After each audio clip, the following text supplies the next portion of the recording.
दिसंबर का महीना था।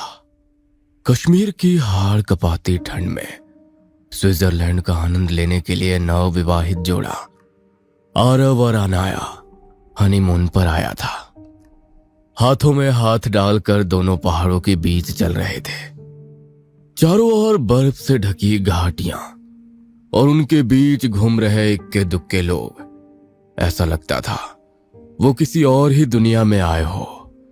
ठंड के मौसम में सैलानियों की कमी के कारण हर तरफ शांति और सन्नाटा महसूस हो रहा था। कम ऑन यार, इतनी ठंड में दिल्ली में ही हाथ पैर जम जा रहे थे। पता नहीं तुम्हें क्या सूझी यहाँ कश्मीर में आने की। मेरा तो पूरा शरीर सुन्न हो रहा है। पागल हो तुम सच में। तुमसे शादी की है, नॉर्मल कैसे हो सकती हूँ? तुम्हें झेलना किसी नॉर्मल इंसान के बस की बात है क्या? जब से कश्मीर आए हो कंप्लेन ही कर रहे हो। देखो तो मैं तुम्हें लेकर कहाँ आई हूँ। महसूस करो इस जगह को। हिंदुस्तान का स्वर्ग क्यों कहते हैं। मैं तो बस यहीं रह जाना चाहती हूँ, इन्हीं बर्फ के पहाड़ों के साथ, हमेशा हमेशा के लिए। कौन वापस जाना चाहता है यार दिल्ली के पोल्यूशन और गाड़ियों के शोर में। ठीक है, फिर तुम्हें छोड़कर मैं वापस जा रहा हूँ, क्योंकि मैं यहाँ पर 1-2 दिन और रहा तो सच में इन पहाड़ों की तरह जम जाऊंगा। अनाया बर्फ के गोले बनाकर आरव की तरफ उछाल रही थी और आरव ठंड में सिकुड़ते हुए किसी तरह उन बर्फ के गोले से बचने की कोशिश कर रहा था। अनाया अचानक रुकी। ताजे गिरे बर्फ की परत के नीचे से एक लाल रंग का खूबसूरत कश्मीरी दुपट्टा दिखाई दे रहा था। आरव, ये देखो।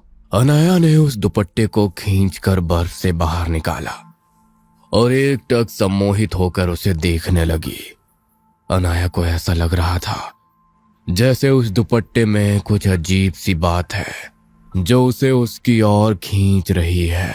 कितना खूबसूरत है ना, देखो कैसा लग रहा है मुझ पर। इतना कहकर अनाया ने दुपट्टा अपने कंधे पर रख लिया।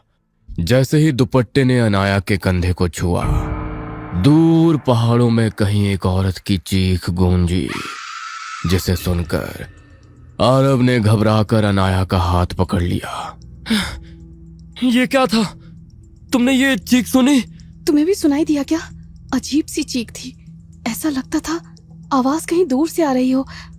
अरे नहीं, शायद ये चीख नहीं थी। किसी ने खाई की ओर देखकर शायद अपना नाम पुकारा होगा। वही गूंज सुनाई दे रही है। क्या? लेकिन किसने? आज तो यहाँ मुझे दूर दूर तक कोई टूरिस्ट दिखाई नहीं दे रहा। छोड़ो भी, खामोशी में आवाजें तो गूंज ही जाती हैं। तुम ओवर थिंकिंग कर रहे हो। अनाया की बात मानकर वे आगे बढ़ गए, मगर दुपट्टा अनाया के कंधे पर ही रहा और ऐसे ही दिन ढलने तक वे घूमते रहे। शाम को होटल पहुंचकर अब मैं बहुत थक गया हूँ। ठंड से शरीर अकड़ा जा रहा है। चलो कॉफी पीते हैं। अब मैं ब्लैंकेट से 1 इंच भी हिलने वाला नहीं हूँ। मैं शावर लेकर आती हूँ। हॉट वाटर शावर के बाद कॉफी पीऊंगी। अनाया गुनगुनाते हुए आईने में देखकर अपने बाल सुखा रही थी।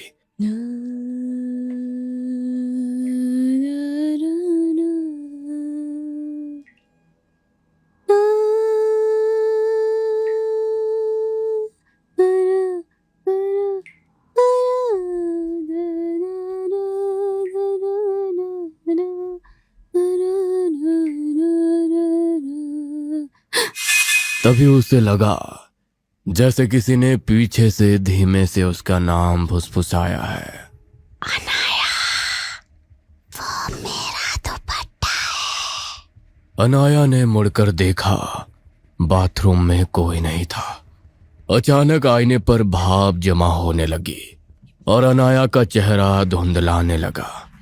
अनाया ने शीशा साफ किया तो उसे अब आईने में अपने अक्स के पीछे एक औरत का धुंधला साया खड़ा दिखाई दिया, जो लगातार आंखें फाड़े उसे घूर रहा था।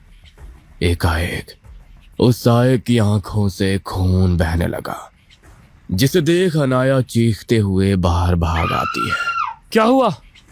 ऐसे क्यों चीखी? यहाँ कोई है। मैंने अभी बाथरूम में देखा। यहाँ कोई था। अच्छा, मैं चेक करता हूँ, तुम रिलैक्स करो। आरब ने पूरे कमरे की तलाशी ली अलमारी, बाथरूम सब एकदम नॉर्मल था, कहीं कुछ नहीं था। ये लो, तुम वो दुपट्टा बाथरूम में टांग कर छोड़ आई थी। ड्रायर से बाल सुखाते समय शायद हवा में हिला होगा और तुम्हें वहम हो गया होगा। क्या? दुपट्टा? दुपट्टा तो मैं रूम में छोड़कर गई थी, मुझे अच्छी तरह याद है। ये यहाँ कैसे? कम ऑन, अब ये मत कहना कि अपने आप उड़कर तुम्हारे साथ नहाने बाथरूम में गया था ये। अनाया कुछ समझ नहीं पा रही थी। आरव जाकर अपनी कॉफी पीने लगता है और यहाँ अनाया दुपट्टे को देखकर गहरी सोच में डूब गई थी। ये क्या है? ये दाग अचानक कहाँ से आ गया? ऐसा लगता है जैसे किसी का खून सूख कर जम गया हो। थकान के कारण आरव को जल्दी ही नींद आ गई थी, लेकिन अनाया उसकी आंखों से तो नींद मानो कोसों दूर चली गई थी। अभी तक खुशी में चहकती अनाया सहम सी गई थी। अचानक आधी रात को एक डरावनी चीख की आवाज से आरव की नींद टूटती है।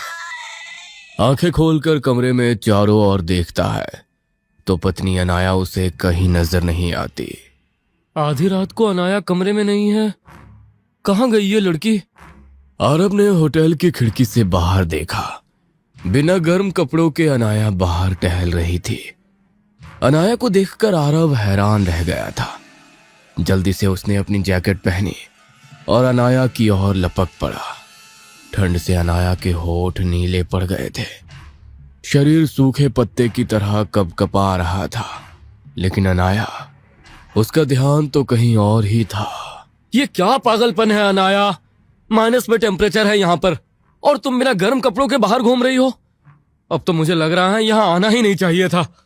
आरव उसे लेकर होटल के कमरे में गया और किसी तरह वो रात बीत गई।